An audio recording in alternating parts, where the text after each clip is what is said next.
Bueno, muchas gracias Juan Pedro por recibirnos acá en este oasis, por decir así, porque la verdad que la casa de Juan Pedro y Liliana es un lugar hermoso con un montón de espacios, un montón de rincones, lugares que, bueno, fueron construyendo en este tiempo que están acá en Lucas González, Entre Ríos. Así que, bueno, en primer lugar, gracias Juan Pedro por recibirnos. ¿No?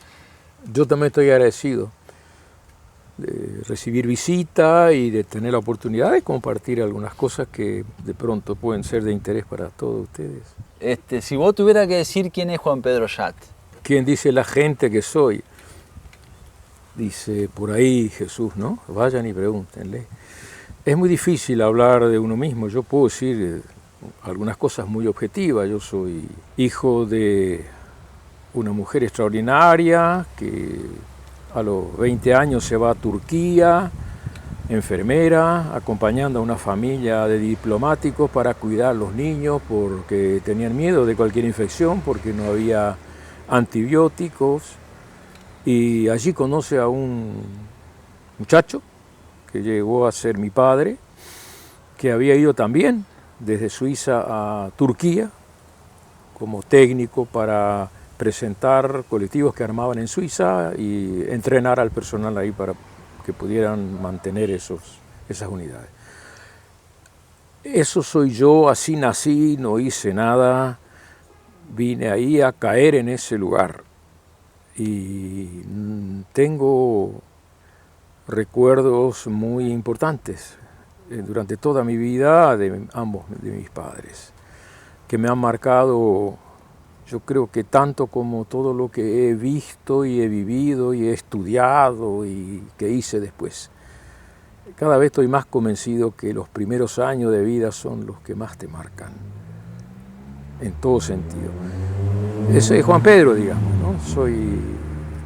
Y he tratado de ser lo más sencillo posible, como lo aprendí de mi casa. Es decir, de no creerme más que nadie, sino uno más. ¿Por qué quisiste ser pastor? Ahí está la anécdota también de mi padre. Mi viejo era una persona extraordinariamente generosa, digamos. Él dedicaba tiempo para enseñarme el funcionamiento de las máquinas y no solo me mandaba a hacer cosas. Y lo hizo dentro de un marco de darme muchas libertades. Entonces un día, no sé por qué razón, se le ocurrió preguntarme, yo tenía 12 años, bueno, si yo iba a estudiar algo técnico o algo humanístico. Bueno, técnico es una palabra que más o menos me era familiar, pero humanístico no sabía lo que era eso. Pero yo tampoco quise preguntar mucho, se ve que yo no tenía muchas ganas de seguir limpiándome las uñas antes de ir a la escuela, porque ese aceite es horrible. Pero nunca se opuso. Él parece que ha insistido mucho en eso de conceder las libertades, que cada uno de alguna manera tiene el derecho a elegir lo que quiere hacer con su vida, aunque yo no estaba sabiendo mucho de lo que iba a hacer. Y siempre hay alguien que ve cosas que vos no ves, y así apareció Kalmbach en la vida mía. Yo me confirmé con él, con el papá de Pedro Kalmbach, y que era un hombre muy sencillo también, muy emprendedor, muy diácono, muy servicial. Y él consiguió una beca en realidad porque nosotros éramos una familia muy humilde, mis padres no me podían mandar a Buenos Aires. En realidad yo estudio teología porque yo nunca entendí los mensajes del pastor. No sabía qué es lo que estaba diciendo, qué era eso del pecado y que nos libraba de la muerte eterna. Y bueno, el lenguaje para mí era un problema serio. Me gustaba la historia, que digamos, todo lo que se estudiaba de la Biblia, el Antiguo Testamento, el Nuevo, esas partes sí, pero después en los cultos yo me perdía. No, los campamentos son los que me han marcado mucho, que hacíamos así en la iglesia. Creo que eso ha sido un factor donde la comunidad, el hecho de estar con otros haciendo experiencias en común, lo que me gustó mucho. Si pudieras decir qué es ser pastor. No quiero hacerme el humilde falsamente, pero me parece que es algo recontra complicado. porque no hay un modelo de pastor. Es decir, yo, en todo caso, me parece que es importante que haya una iglesia, que haya un marco más grande, vamos a hablar claro, una institución que de alguna manera se ocupa de capacitar y preparar gente para que se dedique plenamente a tratar de entender la Biblia, a tratar de explicarla, a tratar de acompañar a la gente. Y eso va a depender de cada uno, de lo que ha mamado de chico y las experiencias que ha tenido personales. En ese sentido, yo nunca me hice mucha pregunta a ver si yo soy pastor bueno o no. Yo te puedo decir desde lo institucional, sí, nosotros nos ordenamos y juramos casi, digamos, que vamos a hacer esto y esto y esto, un montón de cosas que tenemos que hacer y que estamos disponibles como casi dioses para responder a todas las necesidades que tiene una comunidad. Y bueno, yo mirando así un poco para atrás, tengo que reconocer que en algunas cosas no es que uno puede responder a tantas cosas no. A tantas no, pero creo que está bien que estén, porque te da la libertad. Porque como yo soy fanático de Jesús, del tipo que anduvo por la calle hablando con la gente, que trató de mostrar el rostro de Dios, entonces me parece que ahí uno encuentra que él puede andar con un montón de gente que lo acompaña, que es muy diferente del uno del otro, y le deja actuar con toda libertad. De vez en cuando pone los puntos sobre las i, porque le parece, no, bueno, pará, esto hasta así acá no va, esto no es importante, ocupate de tal vez otras cosas. Así que yo no puedo contestar, sinceramente, no me preocupó a ver si yo podía ser pastor o si soy digno de ser pastor o no. Esa pregunta yo reconozco que... Y siempre he tratado de seguir siendo una persona normal, es decir, como cualquier miembro de una comunidad. Porque si aquella vez me preocupó no entender nada, yo tampoco no quise echarle cargas demasiado pesadas a la gente para que no entiendan, digamos, y es decir, buscar tanta distancia. Yo preferí seguir un poco mirando a ver cómo era Jesús, ¿no? ¿Qué te parece que es hoy, en este contexto actual, ser comunidad?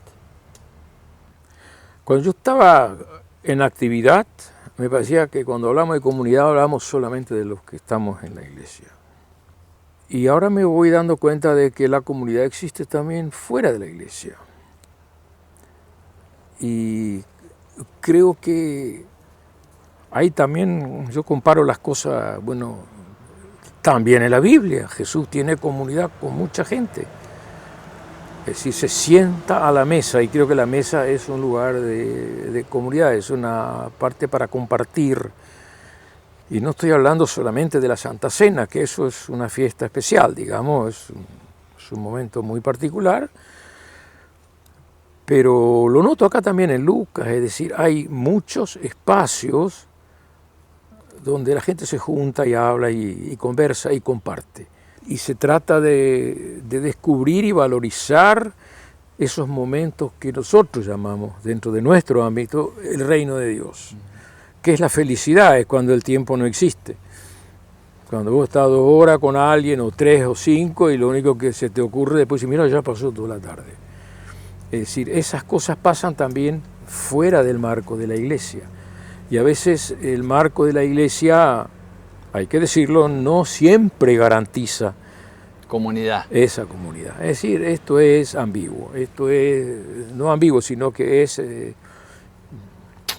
puede ser como no puede ser. Yo creo que eso no lo manejamos nosotros. Es decir, la comunidad, ya lo dice también el Nuevo Testamento, la comunidad no es nuestra. En todo caso, los que han venido después de Jesús han encontrado en Jesús el que aglutina y el que es la cabeza de todo esto, ¿no? Y él no tiene límites. Si Jesús no vino para hacer una iglesia ni para nada, él vino para predicar el reino, ese mundo, ese paraíso que se ha perdido, lo quiso reconstruir un poco. y con cualquier persona, es decir, sea o no creyente. Y entonces pero hacer un programa sistemático de eso es complicado. Yo creo que asumirlo, disfrutarlo y vivirlo. Y yo debo decir que he tenido mucha suerte, que fui muy privilegiado porque viví espacios del reino en muchísimos lugares, en muchísimas situaciones, con gente muy pobre, muy poco formada, así formalmente, y también con otros. Es decir, eso se da o no se da. Y creo que el mensaje tiene que ser siempre profundo. No puede ser más sencillo. Nosotros lo que tenemos que buscar es un lenguaje distinto. Y cuanto más cercano es el lenguaje cotidiano del lenguaje que usamos cuando comunicamos el Evangelio, más sencillo y más fácil va a ser para que la comunidad entienda. Pues usamos palabras que no se usan normalmente en el lenguaje cotidiano. Cuando voy a veces escucho mensajes y es una repetición de conceptos teológicos que no están errados, que son correctos, que no se discute.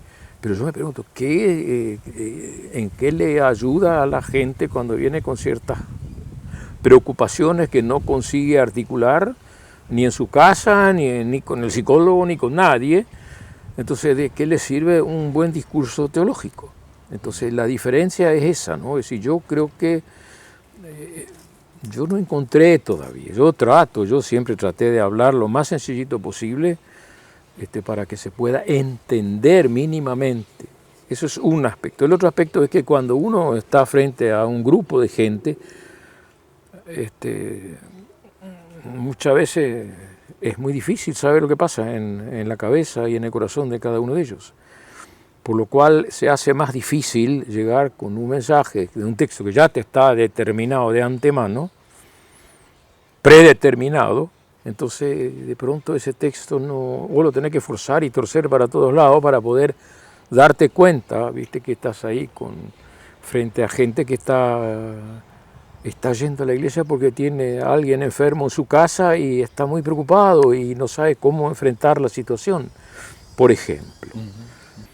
Yo creo que una de las alternativas debería ser la búsqueda realmente de los cultos dialogados. Pero no creo que sea todo. Creo que habría que investigar un poco cómo es el tema del lenguaje que estamos usando. Si no estamos hablando como los médicos o estamos hablando como personas normales, digamos, que nos pasan cosas. Es decir, hablar un poco también no solo desde la razón, sino también desde el corazón. La ayer, en su historia, las últimas décadas, se ha ido convirtiendo en una iglesia donde la diaconía tiene un fuerte contenido y una fuerte presencia diacónica. ¿Cómo viste eso? ¿Cómo nace eso? ¿Y cómo ves ahora eso? Yo creo que como mínimo hay dos tipos de diaconía. Uno es la diaconía que pasa en la vida de la gente que participa en la comunidad. Es decir, en el momento en que, y hablo siempre de los viejos porque estoy viejo ahora probablemente, que las mujeres atiendan y estén cerca de las personas que están débiles y que necesitan todo tipo de ayuda, eso siempre existió. Cuando se institucionaliza es donde se quiere, digamos, fortalecer a aquellas personas con ese carisma de servir para que se dediquen exclusivamente a eso. No sé si me explico, pero no se puede separar la diaconía de la predicación, porque el anuncio de la palabra y el servicio van de la mano. Es decir, la multiplicación de los panes es un ejemplo claro. Es decir, Jesús está todo el día habla con ellos y se olvida que tienen hambre, ¿viste? Entonces algunos van a la iglesia y dicen, che, flaco, pero ahí está la gente, vamos, hagan algo. No, denle ustedes de comer. Bueno, y después conocemos cómo es el desenlace. Yo creo que la iglesia ha respondido y algunas cosas hay que hacerlo a nivel institucional. Es decir, en épocas especiales y de catástrofe y así hay que organizar una ayuda clara del día a día, cómo le damos de comer a la gente, cómo lo acompañamos porque están siendo perseguidos, el tema de derechos humanos y todo esto.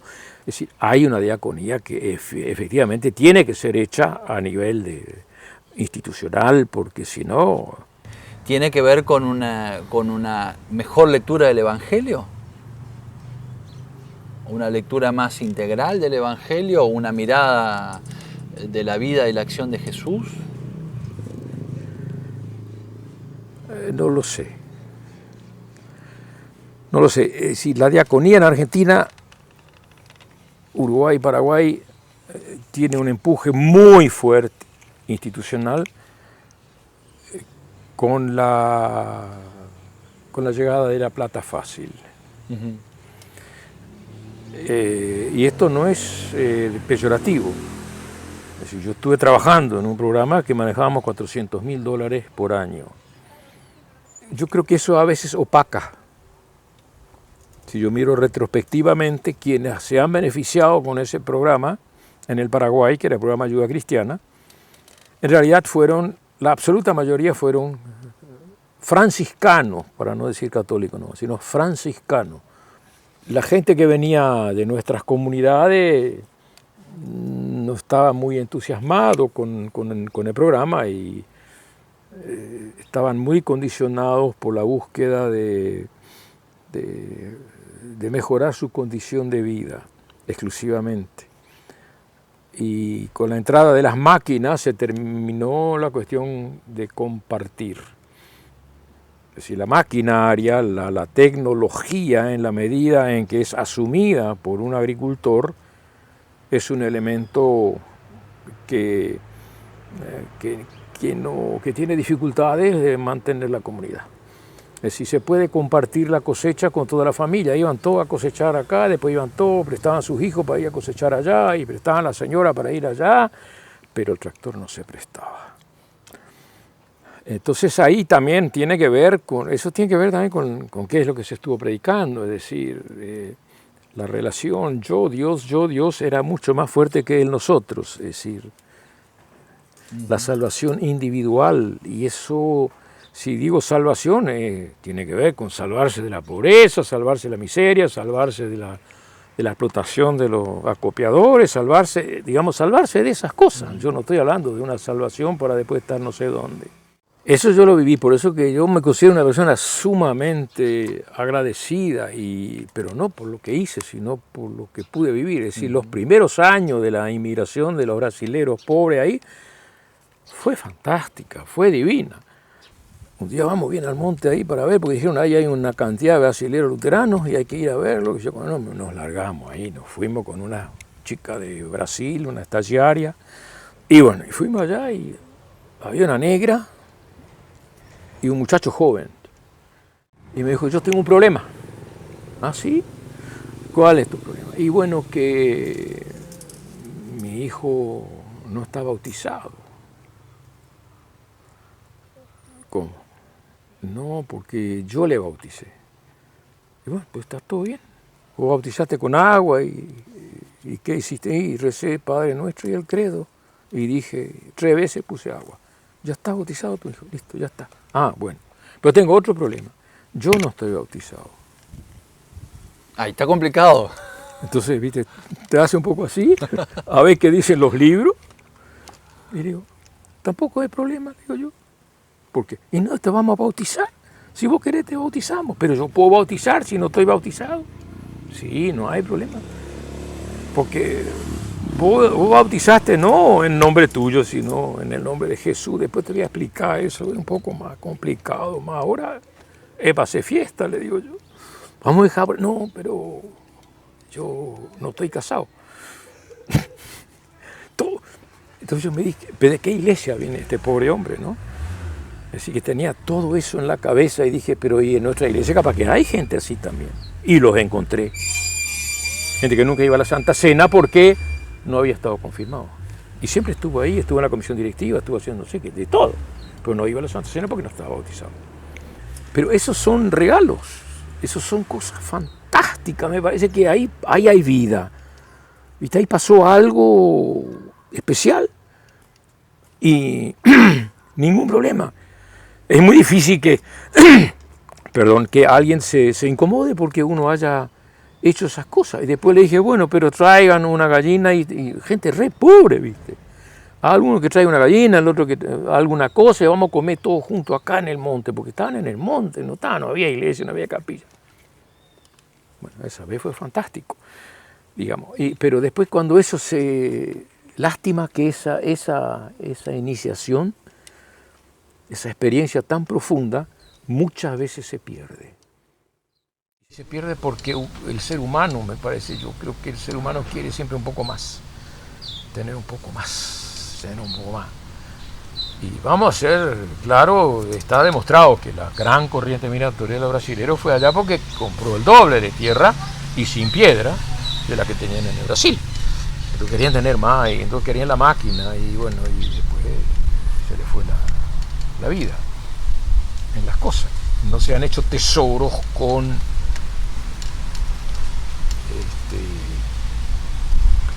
cosas que no se pierden, como dice el Evangelio, sino que han buscado tesoros para ser ricos, ¿viste? Para acumular y para tener un poco más.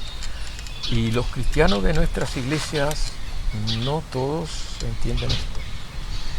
Es decir, se dan cuenta y escuchan y entienden y no van a discutir porque es cierto, porque está escrito, pero no lo pueden hacer vivencial, no lo pueden incorporar a la parte sentimental, es decir, darse cuenta de que no te podés llevar nada. Yo en esta etapa, ahora que estoy hablando con la gente vieja como yo, digo, pará de trabajar, loco, no puede ser, pará, ¿qué más querés? Entonces algunos ahora están haciendo un plan, bueno, hasta fin de año liquido todo. Bueno, una vez tenés que parar. No, es decir, eso es lo que me parece que tiene que ver con el lenguaje, y yo creo que cuando yo hablo así con ellos, yo estoy predicando. Es decir, no es que me ponga a pensar ni les escupo media Biblia encima, pero no tengo ningún problema. Hay un montón de pasajes bíblicos que me van a decir, ¿estuviste bien? Eso es lo que dice ahí. Entonces eso yo entiendo como profundizar la búsqueda de un lenguaje más sencillo, pero no más simple. Simplemente yo tengo un poco de miedo a veces que no vamos a simplificar el Evangelio. El Evangelio es clarito. Lo que pasa es que cada época tiene su forma de expresar. Hay dos aspectos, Juan Pedro, toda la cuestión de tu preocupación por la creación, por toda la cuestión medioambiental, de defensa del cuidado de la creación, y creo que en realidad va vinculado a eso, de todo lo que trabajaste en torno a la deuda ilegítima. ¿Cómo llegaste a trabajar estos temas y cómo los vinculaste a partir de la fe, de tu forma de ser pastor? ¿Cómo lo planteaste o de qué manera lo incorporaste a tu vida, por decir así? La deuda fue un tema racional, intelectual. Tuve la suerte de conocer maestros en esta temática, eso no lo descubrí yo. Estamos hablando de la deuda externa. De la deuda externa, sí. De la deuda externa, eso fue un aprendizaje racional y a rajatabla, y estoy convencido y no hay ningún problema. En el sentido de que era importante formar conciencia, instalar el tema en la agenda de los países pobres, en el Parlamento de las Naciones, darse cuenta de que el endeudamiento es una forma de sometimiento y de generar pobreza. Es decir, la cantidad de pobres que salen cada año tiene que ver con la millonada de plata que sale para pagar intereses. Yo no voy a tirar cifras ahora porque no es el caso. Es decir, eso fue un aprendizaje racional, y yo dije, bueno, nosotros podemos hacer para los pobres, trabajar ahí en Villega, podemos hacer un comedor, podemos hacer que... No movemos el amperímetro. Es decir, la pobreza va a seguir creciendo igual. Eso no significa de que no tenemos que hacer eso. Creo que el hecho de hacerlo nos da autoridad para discutir lo otro también. Y hemos logrado algunas cosas importantes. por lo menos un caso se demostró de que pidiendo una auditoría en serio, es decir, preguntando, bueno, ¿quién pidió la plata y para qué se usó la plata, etcétera, etcétera? Y se hizo eso, y se hizo en Ecuador. Entonces, eso fue entre comillas, para la sociedad sería un éxito rotundo. Es decir, no debía ni siquiera el 20% y estaba firmado, no apareció nadie reclamando nada. Decretó Correa de que esto era así, la auditoría daba esto, todo el mundo podía leer la auditoría, se lo mandó a todo el mundo, a todos los foros, y nadie pidió nada, ningún banco ni nadie. Pero lo ecológico para mí es otra cosa. Para mí lo ecológico tiene que ver, yo empiezo a odiar la naturaleza, pues yo me crié en Misiones y estaba recontrapodrido de tener que ir a cosechar maíz entre medio de unos yuyales impresionantemente grandes. Eso me rompía la guinda. Yo era agresivo hacia la naturaleza. Yo no podía ver un yuyo, abajo todo. Entonces es como que yo hice un cambio. Empecé a querer la naturaleza y empecé a quererla en función de lo que hacía mi madre, la huerta. ¿Sí? Es decir, te da, ¿viste? Y el otro paso fuerte era poder realmente vivir convencidísimo de que yo soy parte de esa naturaleza. Yo soy naturaleza. Como es este arbolito acá que luchó un montón para poder vivir, como son las flores, como son las plantas, como son los bichos. Lo que pasa es que nos creemos un poco más que ellos. Bueno, y incluso hay textos bíblicos que así lo señalan. Y creo que mejor si esos textos no estarían en la Biblia, porque entonces seguiríamos con más armonía, estaríamos más cerca de la naturaleza, del cuidado. Es decir, yo hoy no puedo usar más venenos y todo ese tipo de cosas que uno por ahí usaba, ¿viste? Porque, y no es que estoy arrepentido ahora, no, eso fue desconocimiento. Pero ahí fue una cuestión bien espiritual y que tiene que ver con que las plantas y todo lo que Dios ha creado tiene vida. Y la vida es ese árbol que está en el Edén y que nadie puede destruir. Entonces yo no tengo derecho a destruir. Entonces no podemos hacer nada. Así, si nos vamos a radicalizar así, nosotros vamos a morir. Pues yo tengo que matar para poder vivir. A mí me gusta comer un asado, me gusta cosechar una lechuga y hasta así como un grano de poroto. Estoy comiendo un embrión. Pero creo que el hecho de ser amigables, por lo menos, que uno considere, bueno, este árbol, viste que el orgullo que yo tengo de tener esa porquería ahí arriba, y eso lo vivo intensamente, me encanta. Y que no me vengan a jorobar que hay que hacer esto o lo otro, no. Y hay alternativas. Y ahí también, el poco tiempo que estuve con el programa, fueron otros que nos enseñaron. Y creo que eso la iglesia también tiene que estar muy atenta. Hay gente fuera de la iglesia que sabe un montón de cosas, mucho más que nosotros. Y eso a mí me encanta que haya gente, y hay mucha gente. Hay mucha gente. Entonces los médicos que luchan contra el glifosato, porque daña la salud y porque es así, ellos lo han demostrado en los ADN, etc. Así hay agrónomos que también lo hacen. ¿Cuáles fueron los grandes desafíos y las cosas que más disfrutaste de tu pastorado? O que estás disfrutando, digamos. Porque uno sigue disfrutando también de alguna manera. Yo tengo que decir que tuve suerte en todos los lugares, pues yo en realidad también empecé a trabajar en unas congregaciones bien conservadoras, bien estructuradas, y mujeres no podían hablar en las asambleas, y estaba todo organizado, y la plata el pastor no debía tocarla, y ellos definían todo. Yo estaba en la congregación de San Antonio, una congregación donde hoy la presidenta es una mujer. Y en muchas comunidades también. Es decir, yo tuve esa suerte de pertenecer a la primera generación de los pastores nacionales acá, que entonces, bueno, yo decía, bueno, pero en mi corazón no es así. ¿Cómo? No, no es así. Eso no es la misma iglesia. ¿Cómo es eso? Porque, a ver, cuéntenme de dónde viene eso. Entonces, viste, uno puede hablar con la gente de una manera distinta, no tratando de imponer nada. Probamos una vez con Rodolfo, con quien trabajamos ahí, de que ya dejen esa costumbre de dar la Santa Cena a algunos con pan y a otros con hostia.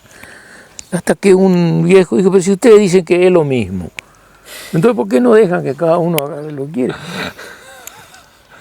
Y ahí me di cuenta, ¿quiénes somos nosotros para ahora decirle que él tiene que arrodillarse y el otro tiene que levantarse? O los dos tienen que levantarse o bajarse.